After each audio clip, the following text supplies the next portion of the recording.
Hello, my name is Alexander Morari, and I'm the founder of ITKeyMedia. You've tuned in to our podcast about Central and Eastern European startups that are in pre-Series A stage.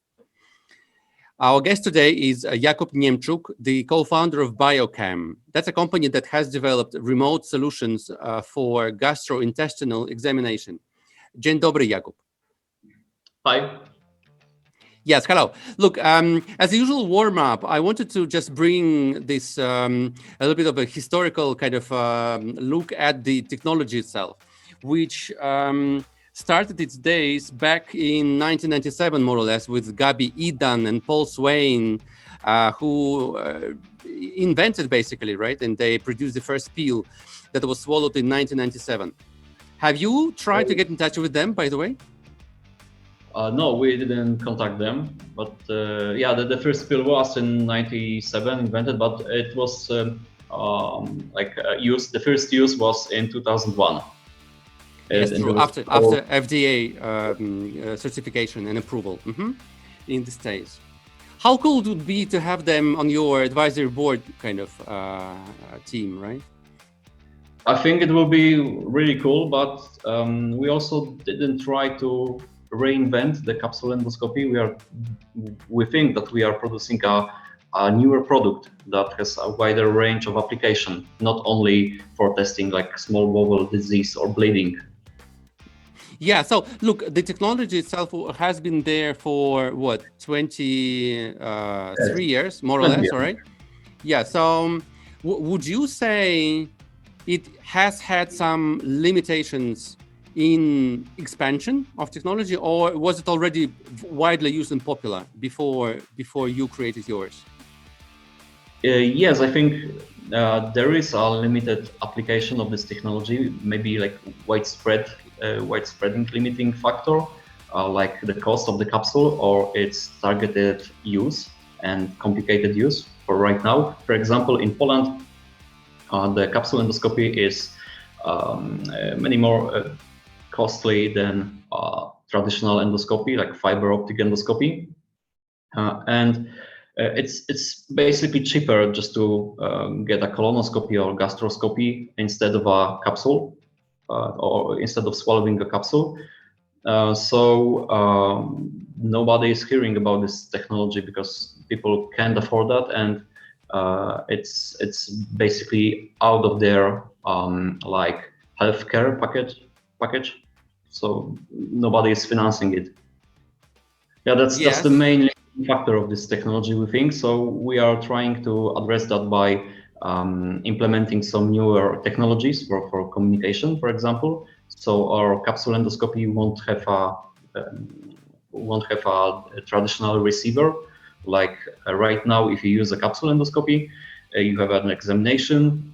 You have to put a really big belt of antennas arrays on your stomach, and this belt, as you can imagine, it's pretty costly. So it's more secure to like stop the patients at the hospital facility because he can damage the belt, the receiver, or just stall it during the examination. So we are trying to implement a capsule endoscopy that uses, for example, Bluetooth communication. So it will be possible to connect with your smartphone, and the examination can be done just using a single capsule and a newer device that supports higher standards of Bluetooth.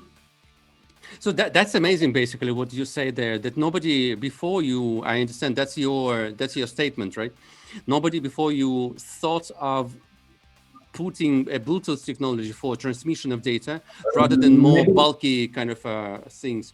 And with that in mind, let's jump back to the scenario and start round one now, the solution itself. So you promised to show the capsule itself, right? Physically. Do you have somewhere handy? Yes, of course. I have the capsule right now. It's glowing for the presentation. It's just like a small pill, a bigger pill with vitamins, for example. Yes. So it's really swallowable. It's 11 millimeters in diameter and 28 in length. Okay. So you can see it has a camera in front of it and some light emitting diodes, and just connects with the device and takes pictures and sends them to the receiver. Yes, amazing. Can you please show it again to the camera, just in case? Yes, of course. Okay, so right now it's not glowing. Also, here we are, and who controls whether or not lights go on and off? This is controlled remotely as well, right? Yes, but it's mostly controlled by the capsule itself because it has a microcontroller in it, and you can program any frequency of taking pictures if you want. You can focus on parts of the track that are more important for the screening for the patient. And our technology basically allows, for example, for the medical staff to program the capsule from their mobile device.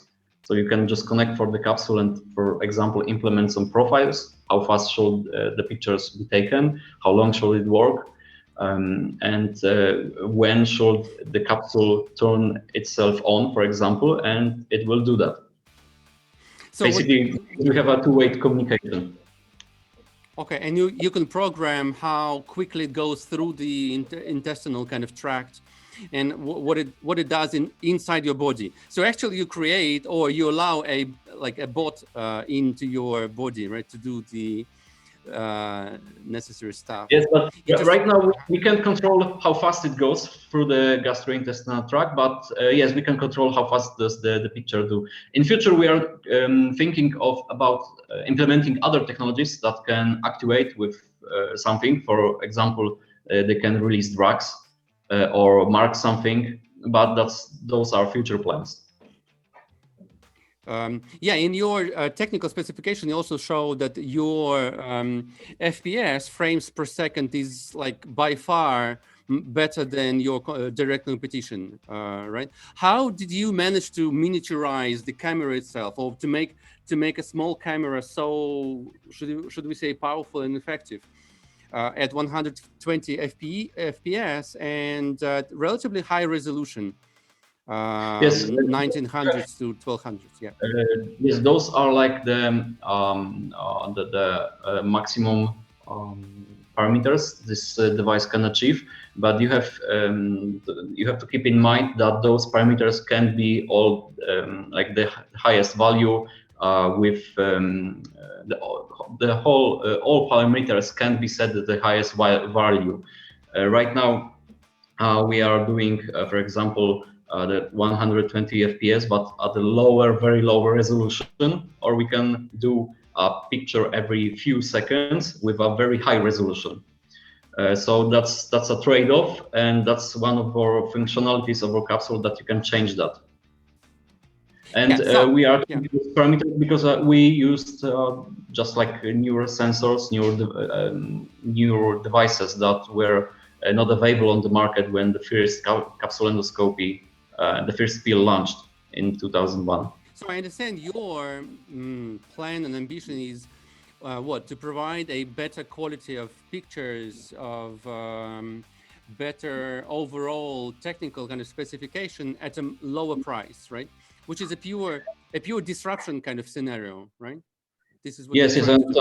Our main goal is to popularize capsule endoscopy. So the first one is cost reduction.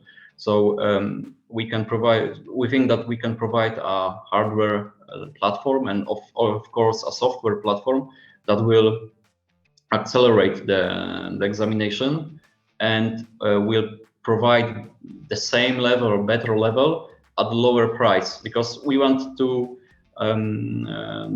switch the classical path of testing your digestive system.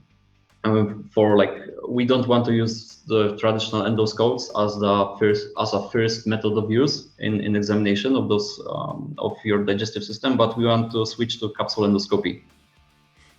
Yes, Jakub. Technically speaking, if somebody swallows, I understand, for the tests, right, and for the examination, what happens next in terms of how long this thing is in your body and what happens at the end of the process?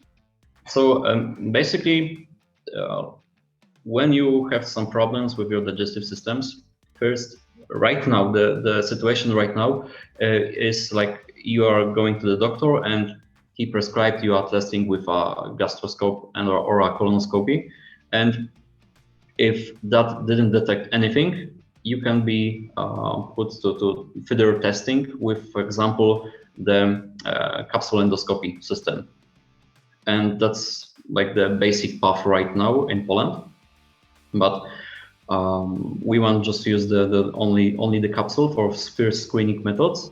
And if you swallow this capsule, first you have to connect it to a receiver, for example, a mobile device or a dedicated receiver. And if you swallow this capsule, it will go through your digestive system, the whole digestive system, for approximately 8 hours, 12 hours, it can be even a day. And for this duration, the capsule takes the amount of pictures of your digestive system in the right frequency and transmit it to the receiver. And after the examination, after you, the capsule is like a single-use device. The pictures are stored on the smartphone or on a receiver device will be provided to the medical staff that can examine them and test them. And we didn't only create a capsule, but also a system for accelerating the examination process. We created an AI platform that scans through those pictures, because there's a lot of those pictures, and that tries to detect lesions in those pictures and present to the doctor only those pictures that he has to see to determine if those pictures contain some lesions, or are those like artifacts from the camera, or lesions? Like bleeding or cancerous tumors, all kind of bad things in your digestive system. Okay. So you can train the AI platform to identify the abnormalities in the body. Okay, and now we have a base of over 500,000 pictures of the digestive system, and we are training our system based on those pictures. Okay, interesting. So you want to say that the diagnostic part of the examination would be much quicker with further education of the system. Okay. Yes, we don't want to target for that our application will not put like the direct diagnosis, but help doctors in examining the whole data set much quicker. Like right now, you have to see all those pictures. It takes a lot of time, for like example, for an hour, and we want to accelerate that furthermore. Yeah, absolutely. And just to sum it up, I understand the capsule that you showed is a disposable one-time used one time, right? By a patient. Yes. Okay, and this is safe for all these sewage systems and so on, right? I understand. Yes, it's built without heavy metals, and it's like very ecologic, and it is easy to I lost the word dispose of. Yeah. Dispose. Yes, sorry. Yeah, okay. Jakub, and then what's your plan? I mean, let's say by end of this year, 2021, what do you think, what pricing levels you will be able to achieve per one, let's say, highest tech specification kind of level capsule? What's a goal? We are targeting for like 1,200 Polish zloty. It's around 250, 300 euros or dollars for the highest price examination. For a single examination, it's around a cost of a package of gastroscopy and colonoscopy and seduction for a patient. So we want to compare like with the price with a package of those examinations, of those two examinations. Yeah, let's touch on the business side. So how many examinations with your capsule a person will need during the year, let's say, or during lifetime? For example, in Poland, here is a screening program for large intestine tumors, and everybody over a particular year has to take an examination. So in a lifetime, it is recommended to check at least once your digestive system if you don't have any tumors or lesions or bleedings. So in a lifetime, I think everybody should take a capsule endoscopy and test their whole digestive tract. I think it will be possible with the capsule endoscopy, because right now for those examinations with a traditional endoscope in Poland is around 13% over the past years, and right now those examinations are put to a stop because of COVID pandemic. So if we could launch our capsule, and it will be basically a system for remote examination, because the Bluetooth communications and integration with the mobile devices allows that for us. The patient could buy a capsule from a pharmacy and do the examination by himself at home. So you are eliminating the risk of contact from the doctors and the patients. Yeah. So one comment just off the top of my head. So I understand your TAM, total addressable market, can be securely defined as the whole global population, right? And this is your Yes. ultimate goal, at least one-time users. Of course, it will be much smaller, but yes, everybody should test themselves. You are doing blood tests frequently during your whole year. We want also to do that with capsule endoscopy. Yes. Okay. And now, on a serious note, this would probably mean that one of your channels, like ideal channels for distributions, is to work with the national health regulators or health kind of organizations. Like we have NFZ in Poland or NHS in the UK. Are you now developing this vector for your growth?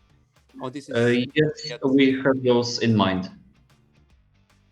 Okay. So then would you prefer to go through kind of PPP cooperation, public-private partnerships, or more as a consumer business? We are open for the most the best scenario for our company is, for example, licensing those technology that we develop, because we believe that the target, like you mentioned, everybody on the world should test their digestive system with a capsule endoscopy. That's our total market. But let's be real, we could not produce that many capsules. We don't have such capital. So we are trying to work with other companies to license those IP and development that we created. So that will be our perfect model for that. So another question is important for future investors probably, and your partners as well on B2B side. How defendable is your product now? What have you been doing on this front? Any patents? I mean, yes, we are right now. We are doing a patient examination. We are starting to test patients with our capsule to provide that is safe. It's working. It's connecting with via Bluetooth. So right now we are at that stage, testing our solution.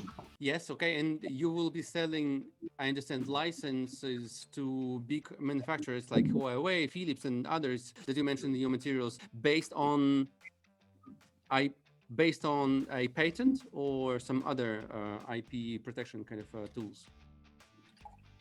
Yes, we are thinking about filing some patents of our technology for our custom solution, but I think the main product will be the ready developed technology, because it's costly. An R&D process is very costly, and we are trying to build those type of working packages just to sell them later to other companies, because they are not inventing new products, because it's a higher risk for them. I see. But again, speaking of risks, as soon as your product is on the market and it's not somehow legally defendable, I think you are running some risk just of being, copycatted, so to say, by either big manufacturers or by direct competitors. Of course, I get what you mean. Our solution can be protected. For example, some big parts of our whole system is like the neural network that we train, and we can like license it or sell it without telling anybody how it's trained, and without even providing the whole network. We can just like provide an API for our network and store it on our servers, so we are nobody could copy that. And the software part, the firmware part that it's implemented in the capsule in the mobile devices is also encrypted. So we are trying to protecting our IP that we developed through the last year with encryption, for example. Yeah, okay. So it might be the case that in some time the capsules themselves for you are just to go-to-market tool, and you might focus more and more on the big data set, on the diagnostic part of AI platform and so on, right? Yes, we are imagining a scenario in which we are licensing the capsule, or we are even producing a small amount of capsule, sell them to like hospitals and other clinics, and those will provide those capsules to patients, do the examination, and then our neural network can also interpret those images for them for an additional cost. And we could also use those images to create a better network for testing for lesions in the digestive system.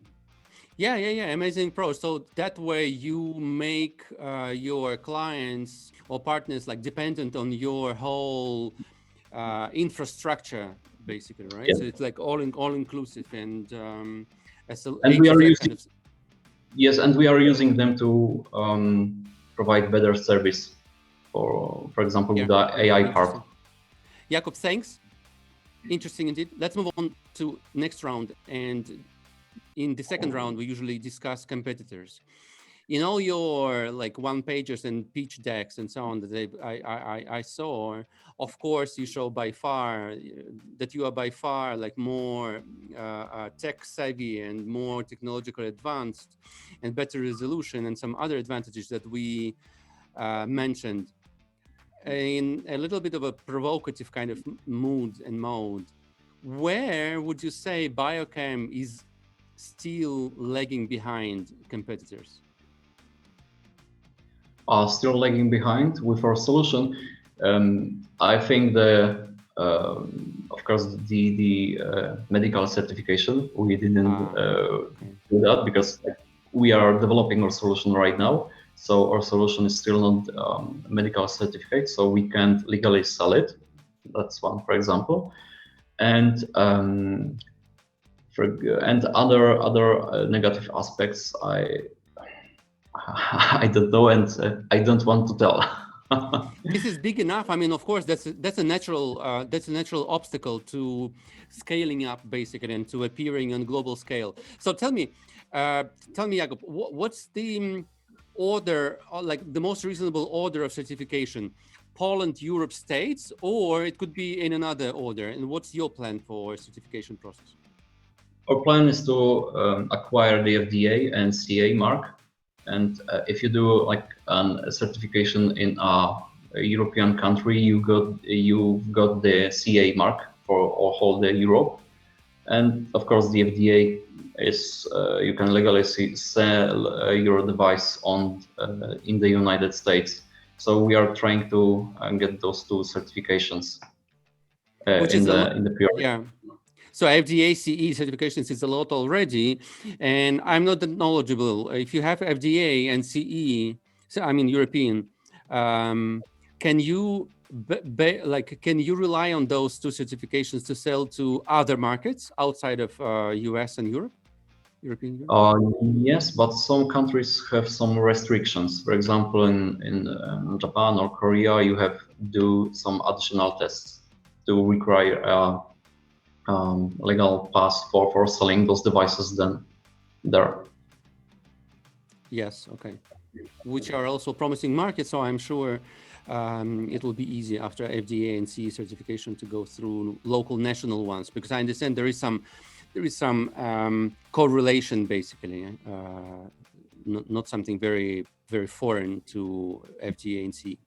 Jakub, thanks. Let's move on to round 3, and this would be a quick round of questions. Okay, let's try to cover them as shortly, as succinctly as possible.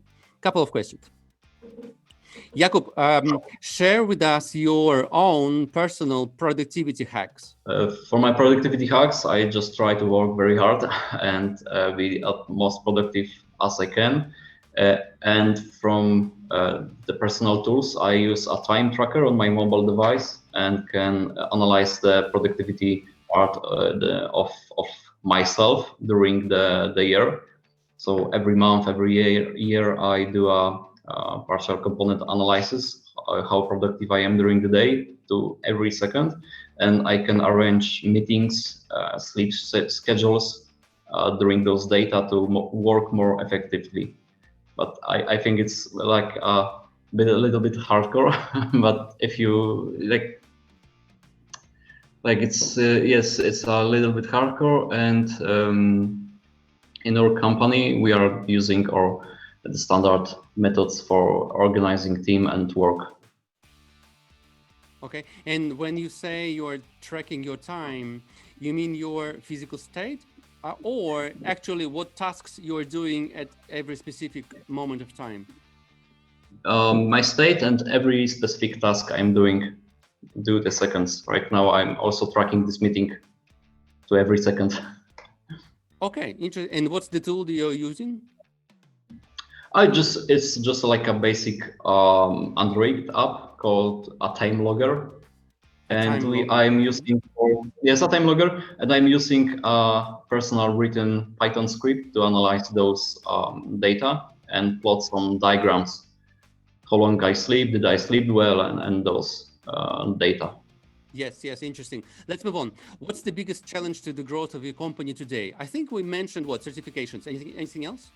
The biggest challenge in growing our company, I think the workforce. It's very difficult to find qualified workers to develop such advanced electronics, because this capsule isn't just some piece of technology or electronics, because it's a very big project. We have specialized from microelectronics, from only electronics, from programming embedded devices, and also for the AI part, we have a whole different team for developing those neural networks. We have to maintain our infrastructure, so it's a lot of work, and it's very difficult to find those specialists in reasonable prices. Yes, so that's interesting. That's interesting. So let's stand with our feet on this issue right now. Team building issues for a very IQ kind of driven, right, business idea. And so what do you think could be the team building hacks in your kind of situations? Let's start with remote work. Can you find specialists in other markets, other continents? Would this help? Yes, but in embedded systems, there is a fair advantage if the worker is locally in your company, because you can develop systems more efficiently. For example, if you have a specialist in embedded programming, he couldn't do all his tasks remotely, because he has to have the hardware, the newest hardware in-house, and the equipment to test all those components. So it's not possible in all those regions of development of those devices. But for example, for AI or other cloud providing services, those people can work remotely. Yeah. Okay. So all your team right now is based in Poland, eh? Yes. Okay. And last question for this round. Knowing what you know now, what would you have done differently in the history? In the history of company? I think organize a work in a different way for developing the solution. revoke those tight timelines and provide some packages for organizing packages for example, problems like the COVID pandemic in locally in our company. What kind of packages you mean? Like creating backup plans and creating like bigger schedules, because those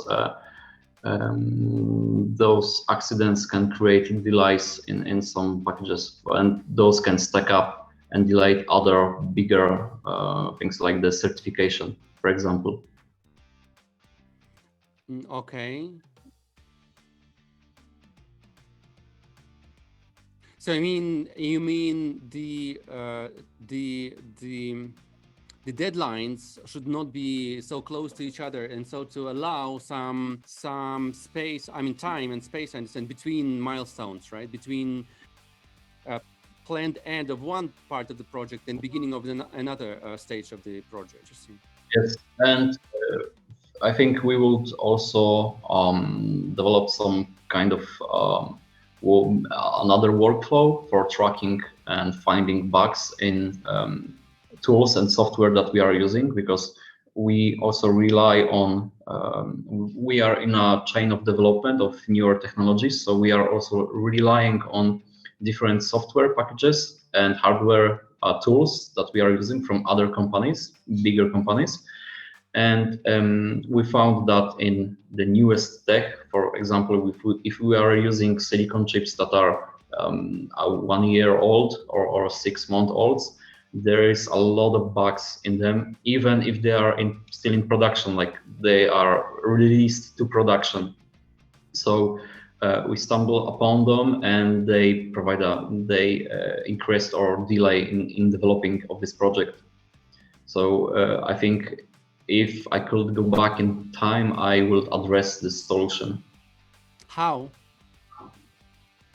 That's a very difficult topic, but I think it will be with creating a dedicated team or a person to work directly with those developments of those tools and software, and putting a stance that every error is only on their side, and they should try to repair those errors and damages that there occurred.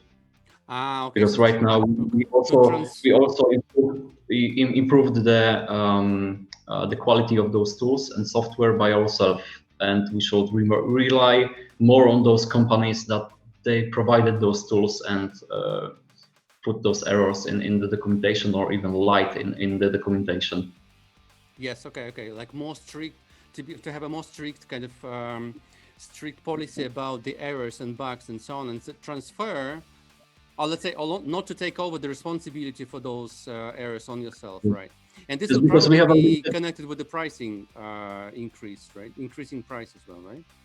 Yes, because we have a limited time with our project. We have to develop this project to a schedule, because our investors like to see this device faster than later, and those kind of unaccepted behavior in our tools or in our software is putting more and more delay in this project.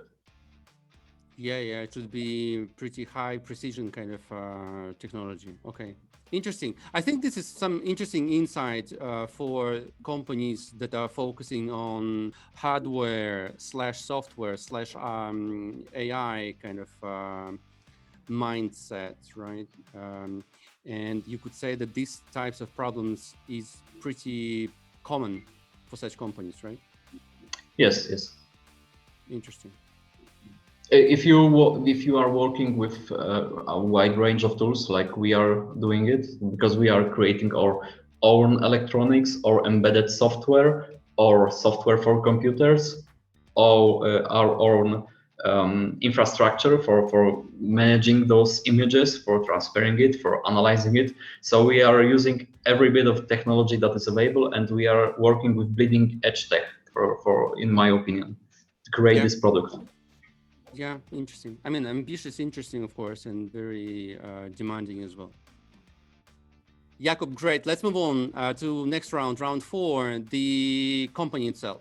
So I understand the company was founded in 2019, almost 2 years ago. And as far as the top management team and founding team, you have there, Maciej Wysocki, CEO, Marek Langner, the co-founder as well and mentor, yourself, the CTO, Robert Stachurski, COO. Then how many people are in the team altogether right now? Right now, it's around 19 people. 19 people, okay. And what's the division of labor in the team as well, like tech versus non-tech?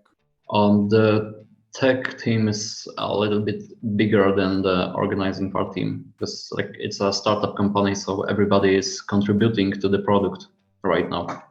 And are you recruiting now? If yes, for what roles? Yes, we are in the search of like sales managers and production managers for our solution because we are on the end of developing this product, and we are also searching for embedded programmers and AI developers. Like I said, it's a very hard task to find qualified personnel with reasonable prices right now on the market. Yeah, as far as sales, Jakub, you mentioned this is for your home market, native market, or internationally already? For international market and for creating connections with other companies in which we are trying to license this technology and sell this technology to. Yes, okay, interesting. Jakub, let's move on to round 5, and this is the last, but probably definitely not least. Round 5, Formula F3, funding for the future, as we call that. By now, I understand the company was funded by a known investor already, LT Capital, and the funding was LT Capital, yes, and the funding was at $250,000, 250,000 euros.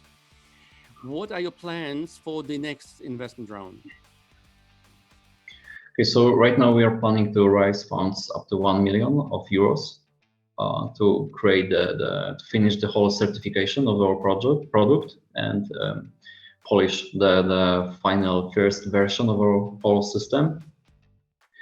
And in the future, we are trying to raise money in a bigger amount to develop further applications of our product, because after we certificate this product, we will have a reliable platform, hardware platform for taking those pictures from inside the body. And we have also tools and a whole ecosystem for controlling this platform in your body. So for example, we could use different type of examination, different type of sensors to provide better value for the patient for a reasonable price. So that will be those future plans. Yeah, okay. And of course, expansion internationally is also important.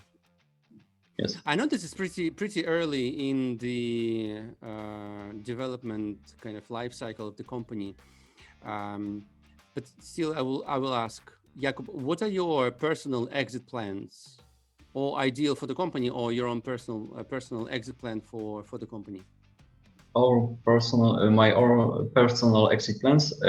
I want to work on this type of products because like I myself think of myself as a inventor and developer, and I like developing new stuff, and especially for markets that can directly help people around the world.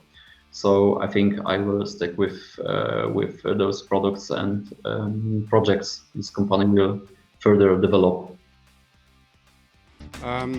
Guys, you've just heard the mission statement of a co-founder of a company called BioCam, Jakub Niemczuk. Jakub, all the best, success with your current stage of the development of the product and expansion internationally. And of course, we'll be covering your advances with the next stage kind of, or next generation products from your team. Thanks for the chat. Thank you.